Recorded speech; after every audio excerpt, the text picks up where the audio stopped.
La rencontre Maréchal Dumont. Qu'est-ce que ça va changer dans nos vies? Je t'entends, je te comprends, je me fais l'avocat du diable. Personne n'a dit, pensez-vous que ça dénigre pas un peu le métier? Comment on change ça? Arrête de dire que tu vas le faire, puis fais-le. Bonjour Isabelle. Bonjour Mario. Est-ce que tu considères, toi, que François Legault a un plan? Ben, c'est un vrai beau grand plan.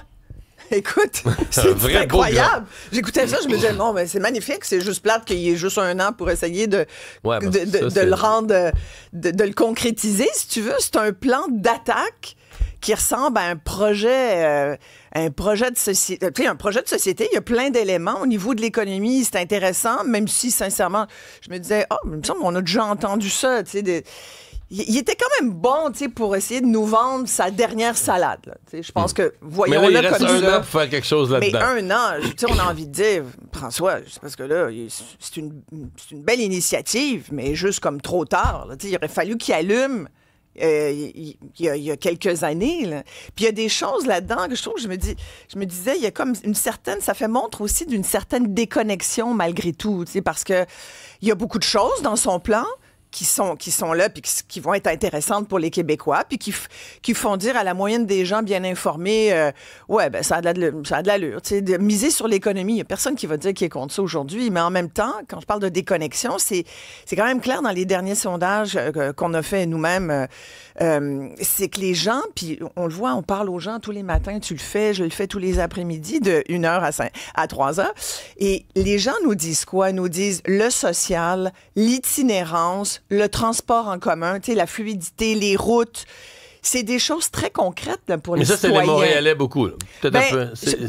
Pas que les Montréalais. Parce que Mario, la CAQ, je pense qu'ils ont mis un X sur Montréal. L'itinérance, c'est beaucoup. Regarde, c'est même Bruno Marchand qui le disait là, tout de suite hier dans la foulée en disant, il y a rien sur l'itinérance, il y a rien sur le logement. Le logement, c'est la priorité numéro 1 des Québécois.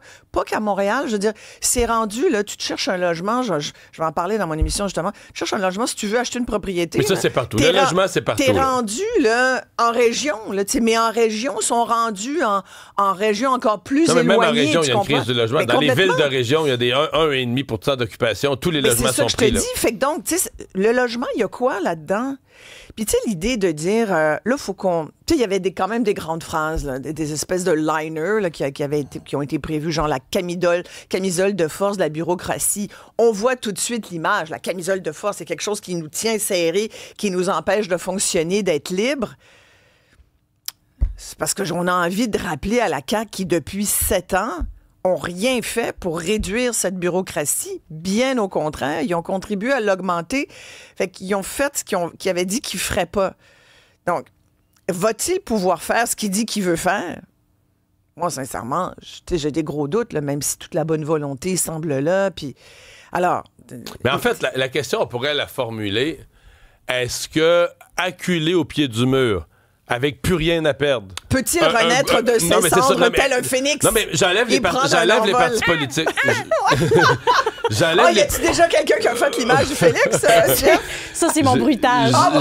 J'enlève toute notion des partis politiques. Est-ce qu'un gouvernement, acculé au pied du mur, avec plus rien à perdre, peut faire des choses en accéléré qui serait pas faisable autrement? C'est qu'un gouvernement qui va bien...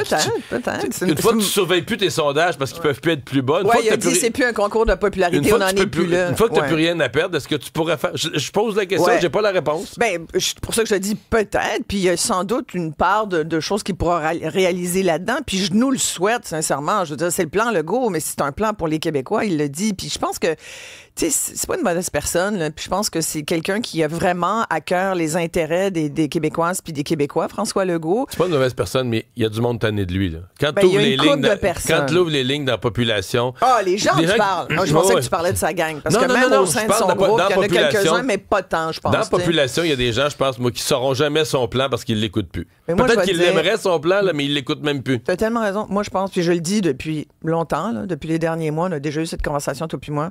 Moi, je pense que nonobstant tout ce que tu vas présenter aujourd'hui comme premier ministre du Québec sous la CAQ, là, François Legault, les gens sont juste pas François Legault. Mais c'est moi ou c'est toujours la même chose après 2 mandats, peu importe le gouvernement? Au-delà de ses bonnes intentions, de son plan, est-ce qu'il va être assez bon, convaincant pour justement que les électeurs lui donnent un 3e mandat? Moi, j'en doute fort. Non. Après, tant que c'est pas fini, c'est pas fini. Mais sincèrement, les gens le disent, changement. Ils veulent du changement. Puis, en même temps, des fois, t'es juste, c'est pas que t'es meilleur, c'est pas que t'es bon, c'est juste que les autres en face de toi sont pas bons. Jean Chrétien, 3e mandat. Là. Jean Chrétien est allé chercher un 3e mandat. Oui, les gens commençaient à chialer contre lui, mais il a réussi à diviser. Le Parti conservateur était divisé en 2. Le vote d'opposition s'est divisé. Puis lui, tu sais, il y a quelques thèmes, puis il est repassé. Puis moi, je regarde les oppositions. Ben, t'as tout à fait raison. Puis, et c'est pour ça que c'est étonnant. C'est pour ça qu'aujourd'hui, on peut pas non plus le dire complètement du revers de la main et c'est fini pour Legault. Moi, je pense, je te dis, tant que c'est pas fini, c'est pas fini. En politique, surtout. Il y a un domaine imprévisible ces années-ci. Mais c'est quand même... Mais tu sais, tu regardes les oppositions, tu fais comme... OK. Mais est-ce que les gens veulent vraiment du changement? Au fédéral, on disait ça, puis finalement, whoop, ils ont remis Mark Carney. Les Québécois veulent pas de gros changements. Moi, je pense pas. Des petits changements. On dit ça, mais est-ce qu'on le veut réellement? Des changements à petite dose. Ouais, mais au fédéral, c'est une chose. Au Québec, là, on est quand même plus près. Il y a des grosses affaires qui vont pas passer pour les gens. Tu sais, je te disais, on parle pas de logement, on parle pas d'itinérance. Le portefeuille des Québécois, il veut redonner de l'argent. Il a demandé à Girard de trouver une idée brillante qui ressemble pas à un chèque pour nous redonner de l'argent. C'est parce qu'à un moment donné, arrête d'en perdre. Moi, je veux pas là, qu'ils nous envoient de l'argent. Je veux juste qu'ils arrêtent d'en perdre sur tes gros projets. Tu sais, quand il dit, faudrait qu'on sorte de notre espèce de je vais paraphraser, là, mais de notre attitude de peureux. Là, tu sais, faudrait qu'on aille de l'avant avec des gros projets et tout. Ben, c'est parce qu'on est allé de l'avant avec des gros projets. Ils ont juste foiré. Là, tu comprends ce que je veux dire? On peut en nommer Nordvolt. Il y en a encore un dernièrement, Recyclage Varennes. Là, c'est encore un autre, un quart de milliard dans le dallo. T'as envie de dire. C'est parce qu'on y est allé. Peut-être qu'il faudrait qu'on fasse du due diligence là, avant d'aller dans des gros projets coûteux. La médiation avec le gouvernement qui a dans la même journée accepté par les médecins spécialistes. Est-ce que ça te réjouit? Parce que là, vraiment. Mais je pense qu'il n'y avait pas le choix. Les négociations avec les omnis et les spécialistes, c'est comme repris. Là. Ça pointe des pieds, mais... Là, c'est les médecins spécialistes. Les omnis disent qu'ils auraient l'ouverture. Les spécialistes, c'est fait. Ils ont dit, on va s'asseoir.